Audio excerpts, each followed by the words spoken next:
देखिए, कर्नाटक में जहां कांग्रेस की सरकार है वहां सीएम डिप्टी सीएम के बीच में अंतर कलह बिल्कुल साफ दिखाई दे रहा है। जिस कांग्रेस की सरकार जिन थोड़े मोड़े जगहों पे राज्य में अगर बच भी गई है तो उनके बीच में भी इतनी गुटबाजियां इतना अंतर कलह है। रीजन यही है कि हाईकमान पूरी तरीके से राजकुमार कंफ्यूज हैं। आज कांग्रेस के कुछ विधायक मल्लिकार्जुन खड़गे से मिले और एडवोकेट किए हैं कि डीके शिव कुमार को सीएम बनाया जाए। देखिए, कर्नाटक में जहां कांग्रेस की सरकार है वहां सीएम डिप्टी सीएम के बीच में अंतर कलह बिल्कुल साफ दिखाई दे रहा है। जिस तरीके से सार्वजनिक मंचों पे उनके विधायकों में जिस तरीके से गुटबाजी दिख रही है, विधायकों के साथ साथ जो उनके ओएसडीज उनके पीए हैं उनमें जिस तरीके से आपस से वाद विवाद हो रहे हैं, चीजें सार्वजनिक हो रही हैं। और कांग्रेस की सरकार जिन थोड़े मोड़े जगहों पे राज्य में अगर बच भी गई है तो उनके बीच में भी इतनी गुटबाजियां इतना अंतर कलह है। रीजन यही है कि हाईकमान पूरी तरीके से राजकुमार कंफ्यूज हैं।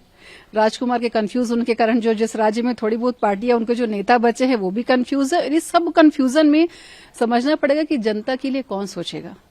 आप ज्यादा उदाहरण दूर न जाएं, कुर्सी की लड़ाई, सत्ता को पाने का जो मन में इनकी जो सत्ता चाहत की जो लालसा है, आप ज्यादा उदाहरण दूसरा न जाकर के हम छत्तीसगढ़ की ही अगर बात करें, हमको याद है जब छत्तीसगढ़ में कांग्रेस की सरकार थी तो 2.5 साल की कुर्सी का खेल जो शायद बंद कमरे में चर्चा हुई नहीं हुई वो तो पता नहीं, लेकिन सार्वजनिक जब बात है कि 2.5 साल भूपेश बघेल जी, 2.5 साल टीएस सिंहदेव जी सीएम की कुर्सी संभालेंगे और उसके बाद क्या हुआ ये हम सब जानते हैं। तो कहीं ना कहीं वही हाल आज कर्नाटक में भी दिखाई दे रहा है और ये इस बात का बड़ा दुख है कि जनता ने उनको वहां पर सत्ता में लाया है और उसी जनता को आज उन्होंने सिरे से नकार करके आपसी लड़ाइयों में वो फंसे हुए हैं।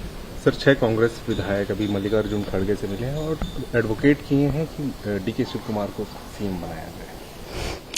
देखिए, जहां जिस राज्य में कांग्रेस की सरकार है निश्चित ही कलह उनके साथ साथ चलती है और जिस तरीके से सार्वजनिक मंचों पे इनके सीएम और डिप्टी सीएम की जिस तरीके से बातें सामने आ रही हैं, पार्टी का अंतर कलह साफ दिखाई दे रहा है। और इस स्थिति में कांग्रेस की हालत हम जानते हैं, उनके आला कमान कंफ्यूज हैं, उनके जहां के राज्य के मंत्री उप मुख्यमंत्री कंफ्यूज हैं और पता नहीं इन सब में बेचारी जनता पिस रही है।